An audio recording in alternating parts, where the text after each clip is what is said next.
মালয়েশিয়ার উদ্দেশ্যে ঢাকা ছেড়েছেন প্রধানমন্ত্রী। শ্রমবাজার নিয়ে নতুন আশার বার্তা। পাহাড়ি ঢলে সিলেট বিভাগের সব নদ নদীর পানি বৃদ্ধি, নিম্ন অঞ্চল প্লাবিত, সাদা পাথর পর্যটন সাময়িক বন্ধ। সিলেট জেলা প্রশাসককে প্রত্যাহার, কেএমপি অতিরিক্ত পুলিশ কমিশনারকে বদলি।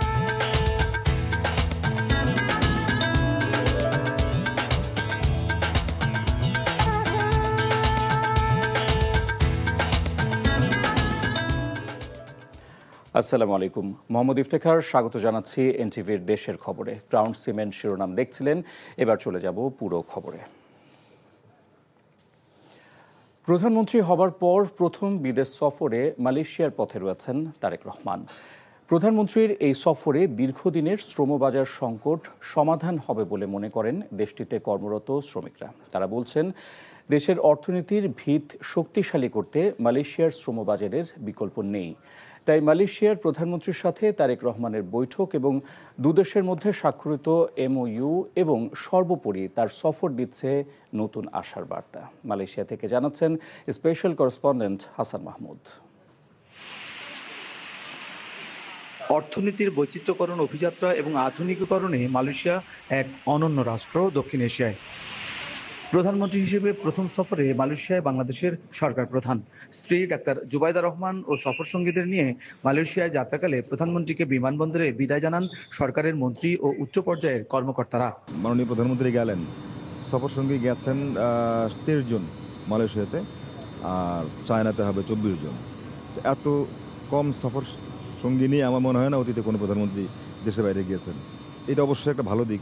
যারা একান্ত প্রয়োজন ওনার এই সফরের সময়, যাদেরকে ওনার খুব বেশি প্রয়োজন রাষ্ট্রীয় কাজে, সরকারের কার্যাবলী সম্পাদন করার জন্য তাদেরকে নিয়েছেন। চীন, ভারত নাকি আমেরিকা, কোন দেশে প্রধানমন্ত্রী প্রথম সফর করবেন, এ নিয়ে থাকা নানা জল্পনার অবসান হলো মালয়েশিয়া সফর দিয়ে। যদিও শ্রমবাজার, শিক্ষা, ভিসা সহ নানা জটিলতা চলছে দেশটির সাথে, তাই শুধু কূটনৈতিক সৌজন্য নয়, বরং অর্থনীতি, শ্রমবাজার ও আঞ্চলিক সহযোগিতাকে সামনে রেখে সফরটি হবে বাংলাদেশের জন্য গুরুত্বপূর্ণ বার্তাও। আমরা ওনার জন্য অপেক্ষা করছিলাম এবং এখান থেকেই সারা বিশ্বব্যাপী মেসেজটা যাবে সবার কাছে যে প্রবাসীদের জন্য উনি কি বললেন।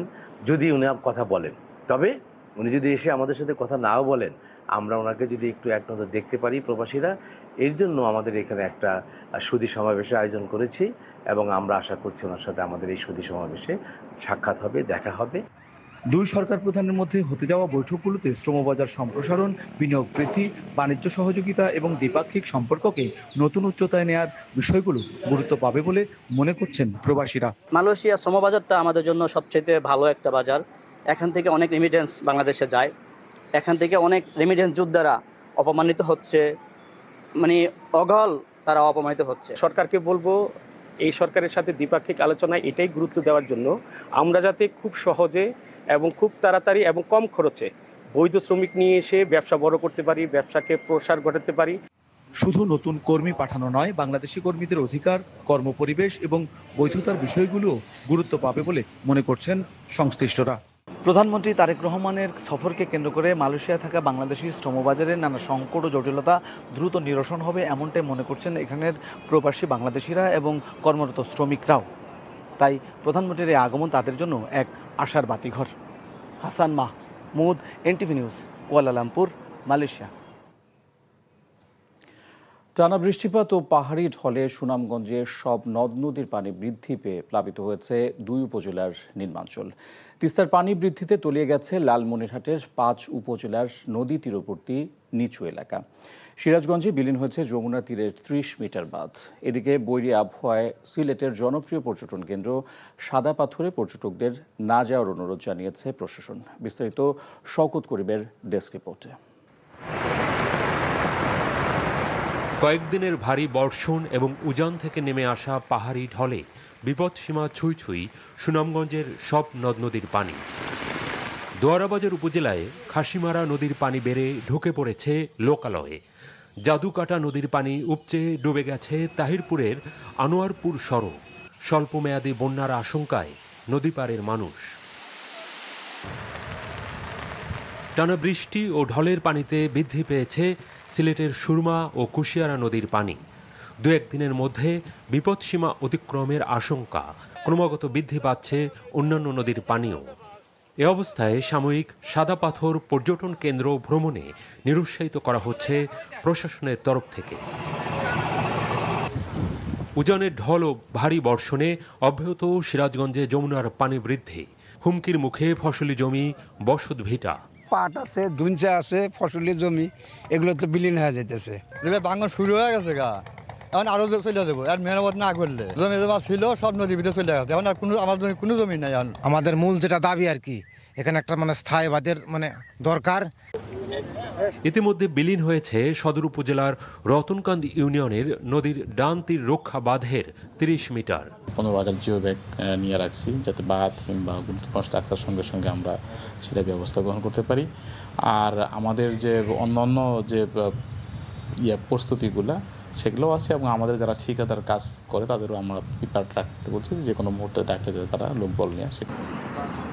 এদিকে টানা বৃষ্টি ও নদ নদীর পানি বেড়ে লালমনিরহাটে 5 উপজেলায় ডুবে গেছে নিম্নাঞ্চলের বিভিন্ন এলাকা, ফসলের ক্ষেত। পানি বৃদ্ধি অব্যাহত থাকার কথা জানিয়ে আগামী কয়েকদিনে স্বস্তির খবর নেই বন্যা পূর্বাভাস ও সতর্কীকরণ কেন্দ্রের কাছেও। শওকত করিম, এনটিভি নিউজ ডেস্ক। দেশের সার্বভৌমত্ব রক্ষা এবং যে কোনো প্রয়োজনে আত্মনিবেদনে সদা প্রস্তুত থাকার জন্য নবীন সেনাদের আহ্বান জানিয়েছেন নৌবাহিনী প্রধান অ্যাডমিরাল এম নাজমুল হাসান। সকালে চট্টগ্রামস্থ বাংলাদেশ নেভাল একাডেমিতে মিডশিপম্যান এবং ডাইরেক্ট এন্ট্রি অফিসার 2026 ব্যাচের গ্রীষ্মকালীন রাষ্ট্রপতি কুচকাওয়াজ ও সালাম গ্রহণ অনুষ্ঠানে তিনি কথা বলেন। এই অনুষ্ঠানের ডাইরেক্ট এন্ট্রি অফিসার সহ মোট 61 জন নবীন কর্মকর্তা কমিশন লাভ করেন। বর্ণাঢ্য কুচকাওয়াজ পরিদর্শন শেষে নৌবাহিনী প্রধান বিভিন্ন বিষয়ে কৃতি প্রশিক্ষণার্থীদের হাতে গৌরবময় পদক তুলে দেন।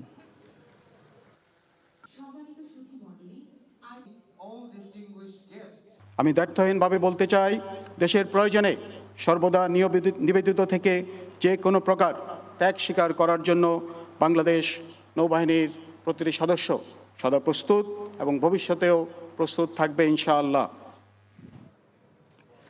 সিলেটের জেলা প্রশাসক সরওয়ার আলমকে প্রত্যাহার করে জনপ্রশাসন মন্ত্রণালয়ে সংযুক্ত করা হয়েছে। রোববার জনপ্রশাসন মন্ত্রণালয়ের জ্যেষ্ঠ সহকারী সচিব জ্যোতিপ্রু স্বাক্ষরিত এক প্রজ্ঞাপনে এ তথ্য জানানো হয়। হযরত শাহজালাল ও শাহপরান রহমতুল্লাহ আলাইহের মাজারের তহবিল ব্যবস্থাপনায় জেলা প্রশাসনের নিয়ন্ত্রণ আনতে সরওয়ার আলম সম্প্রতি পদক্ষেপ নেন। বিষয়টি নিয়ে আলোচনার মধ্যেই তাকে প্রত্যাহারের নির্দেশ এলো। তবে প্রজ্ঞাপনে তাকে প্রত্যাহার করার কোনো কারণ উল্লেখ করা হয়নি। এখনও নতুন কাউকে জেলা প্রশাসক হিসেবে নিয়োগও দেওয়া হয়নি। সিলেটের সাদাপাথর এলাকায় পাথর লুটের ঘটনায় স্থানীয় প্রশাসনের ভূমিকা নিয়ে দেশজুড়ে সমালোচনা হয়।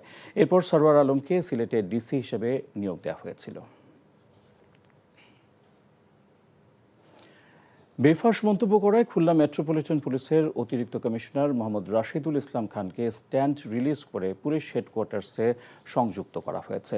গতকাল পুলিশ হেডকোয়ার্টার্সের পার্সোনাল ম্যানেজমেন্ট 1 শাখা থেকে inspector general of police Mohammad Ali Hossain Fakir স্বাক্ষরিত এক অফিস আদেশে তাকে ঢাকায় রিপোর্ট করার নির্দেশ দেওয়া হয়।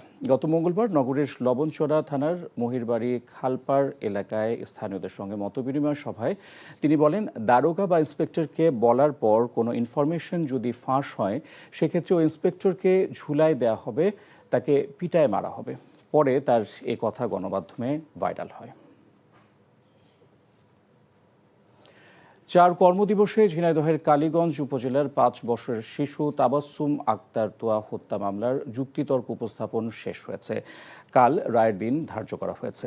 শিশু সহিংসতা দমন ট্রাইব্যুনালের পিপি অ্যাডভোকেট মোহাম্মদ আকিদুল ইসলাম এই রায়ের দিন ধার্য করেন। কালীগঞ্জ উপজেলার জাহাঙ্গীর হোসেনের বাড়ির ভাড়াটিয়া মোহাম্মদ নজরুল ইসলাম ও শহীদা খাতুনের ছোট মেয়ে তাবাসসুম আক্তার তোয়া 25 ফেব্রুয়ারিতে নিখোঁজ হয়। পরের দিন স্থানীয় একটি স্কুলের সেফটি ট্যাঙ্কি থেকে বস্তাবন্দি মরদেহ উদ্ধার করা হয়। মরদেহের ময়নাতদন্তে ধর্ষণের আলামত পাওয়া যায়। নিহতের বাবা বাদী হয়ে থানায় হত্যা মামলা দায়ের করেন। পুলিশ একই এলাকার রফিউদ্দিনের ছেলে আবু তাহেরকে আটক করে। সে আদালতে 164 ধারায় স্বীকারোক্তিমূলক জবানবন্দিতে ধর্ষণসহ নির্মমভাবে হত্যার ঘটনা বর্ণনা দেয়। মধ্যপ্রাচ্যের দেশ কাতারে সড়ক দুর্ঘটনায় প্রাণ গেল 5 বাংলাদেশির। নিহতদের সবাই সিলেটের কানাইঘাট উপজেলার বাসিন্দা। এই ঘটনায় প্রবাসী বাংলাদেশিদের মধ্যে শোকের ছায়া নেমে এসেছে। কানাইঘাট থানার ওসি আমিনুল ইসলাম জানান, রোববার কাতারের স্থানীয় সময় সকাল 10:30টার দিকে কাতারের আল শাহনিয়া শহরে সড়ক এই মর্মান্তিক সড়ক দুর্ঘটনা ঘটে। নিহত ৫ বাংলাদেশি প্রবাসীর সবাই সিলেটের কানাইঘাট উপজেলার ৭ নম্বর দক্ষিণ বাণীগ্রাম ইউপির গাছবাড়ি এলাকার বাসিন্দা। নিহতরা হলেন আকতালুক গ্রামের জসিমউদ্দিন, আমরপুর গ্রামের জিবাল উদ্দিন, মাছতালুক গ্রামের মোশতাক আহমদ, জুবাইর আহমদ এবং কাদের আহমদ। পিরোজপুরের নাজিরপুরে ৫ বছর বয়সী এক শিশুকে ধর্ষণের অভিযোগ উঠেছে আরিফুল নামে এক যুবকের বিরুদ্ধে। পুলিশ জানায়, গত বৃহস্পতিবার বিকেলে অভিযুক্ত আরিফুল এবং স্থানীয় আশরাফুল শিশুটিকে ডেকে তার নানার বাড়ি নিয়ে যায়। সেই ঘরে কোনো লোক না থাকায় আশরাফুলকে বাইরে রেখে আরিফুল শিশুটিকে নির্যাতন করে। শিশুটি অসুস্থ হয়ে পড়লে তাকে নাজিরপুর উপজেলা স্বাস্থ্য কমপ্লেক্সে নিয়ে যাওয়া হয়। পরে চিকিৎসক তাকে পিরোজপুর জেলা হাসপাতালে প্রেরণ করেন। নাজিরপুর থানার ওসি মোহাম্মদ তরিকুল ইসলাম জানান, ঘটনাস্থল পরিদর্শন করা হয়েছে। লিখিত অভিযোগ পেলে আইনগত ব্যবস্থা নেওয়া হবে। সমাজের ভারসাম্য রক্ষায় পুরুষ নারী উভয়কেই সমানভাবে শিক্ষিত করে তুলতে হবে বলে মন্তব্য করেছেন দুর্যোগ ব্যবস্থাপনা ও ত্রাণমন্ত্রী আসাদুল হাবিব দুলু। দুপুরে লালমনিরহাট শহরের কোচাবাড়ি সরকারি প্রাথমিক বিদ্যালয়ের নবনির্মিত ভবন উদ্বোধনী অনুষ্ঠানে তিনি এই কথা বলেন। মন্ত্রী বলেন, বর্তমান প্রধানমন্ত্রী শিক্ষাকে আরও যুগোপযোগী করার জন্য বিভিন্ন পদক্ষেপ গ্রহণ করেছেন। এ ব্যাপারে শিক্ষকদের ভূমিকা রাখতে হবে, পাশাপাশি অভিভাবকগণকেও দায়িত্বশীল ভূমিকা রাখতে হবে। দিনাজপুরের হাকিমপুর থানার ওসি মোহাম্মদ জাকির হোসেনের বিরুদ্ধে সরকারি একটি প্রতিষ্ঠানের ৩টি গাছ বিক্রির অভিযোগ উঠেছে। তবে এ বিষয়ে উপজেলা নির্বাহী কর্মকর্তা, জেলা স্বাস্থ্য বিভাগ ও বন বিভাগের সংশ্লিষ্ট কর্মকর্তারা কিছুই জানেন না বলে জানিয়েছেন। স্থানীয়রা জানান, গতকাল উপজেলা স্বাস্থ্য কমপ্লেক্স চত্বরে থাকা পুরনো 3টি গাছ কেটে নেওয়া হয়। ওসি মোহাম্মদ জাকির হোসেন বলেন, উপজেলার মাসিক সভায় হাসপাতালের ঝুঁকিপূর্ণ গাছ অপসারণের বিষয়টি আলোচনা হয়েছিল। সে কারণে গাছ কাটার নির্দেশ দিয়েছেন তিনি। কক্সবাজারের টেকনাফে পালিত হয়েছে বিশ্ব শরণার্থী দিবস। দুপুরে টেকনাফের নয়াপাড়া নিবন্ধিত রোহিঙ্গা ক্যাম্পে র্যালি ও আলোচনা সভার মধ্য দিয়ে দিবসটি উদযাপন করা হয়। এ সময় ক্যাম্পের কয়েক হাজার রোহিঙ্গা নারী পুরুষ ছাত্রছাত্রী নো মোর রিফিউজি লাইফ স্লোগানে ক্যাম্পের অভ্যন্তরীণ সড়ক প্রদক্ষিণ করে কমিউনিটি সেন্টারে আলোচনা সভায় মিলিত হয়। বক্তারা অবিলম্বে তাদেরকে মিয়ানমারে প্রত্যাবাসন করা অথবা এদেশে সম্মানের সাথে বসবাসের সুযোগ দেয়া, অন্যথায় তৃতীয় কোনো দেশে পুনর্বাসনের দাবি জানান।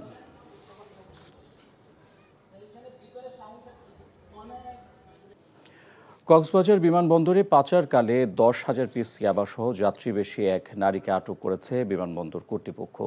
বিমানবন্দর কর্তৃপক্ষ জানায়, সকালে কক্সবাজার থেকে নভোএয়ারে ঢাকাগামী প্রথম ফ্লাইটের এক নারী যাত্রী বোর্ডিং পাস সংগ্রহের পর হোল্ড লাগেজ স্ক্যানিং করা হচ্ছিল। এ সময় বিমানবন্দর স্ক্যানিংয়ের দায়িত্বরত কর্মীরা লাগেজটিতে সন্দেহজনক বস্তুর উপস্থিতি টের পান। পরে যাত্রীর ল্যাপটপ ব্যাগের দুই পাশে বিশেষ কৌশলে সেলাই করে রাখা প্যাকেটের ভেতর থেকে 9,825 পিস ইয়াবা পাওয়া যায়। এই সময় ব্যাগ বহনকারী ওই নারী যাত্রীকে আটক করা হয়। বিশ্বকাপের খবর।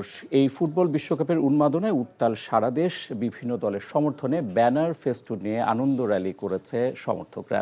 ময়মনসিংহের গৌরীপুরে আনন্দ মিছিল করেছে ব্রাজিল সমর্থকরা। এই সময় তারা প্রিয় দল ব্রাজিলের পতাকা, ব্যানার, ফেস্টুন হাতে নিয়ে উপজেলার পাটবাজার মোড় থেকে স্টেশন রোড এলাকায় মিছিল করে।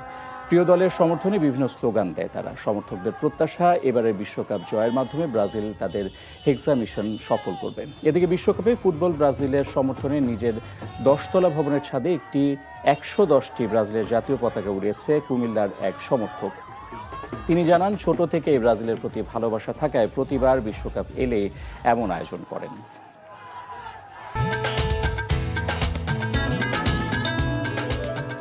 আর এই ছিল দেশের খবর। এই খবরের ভিডিও আপডেট জানতে ভিজিট করুন এনটিভি অনলাইন www.ntvbd.com। এছাড়াও এনটিভির জনপ্রিয় সব অনুষ্ঠান ও খবরের আপডেট জানতে ভিজিট করুন আমাদের ইউটিউব ও ভেরিফাইড ফেসবুক পেজ। 6টা ইভিনিং নিউজ দেখার আমন্ত্রণ রইল। ধন্যবাদ সবাইকে।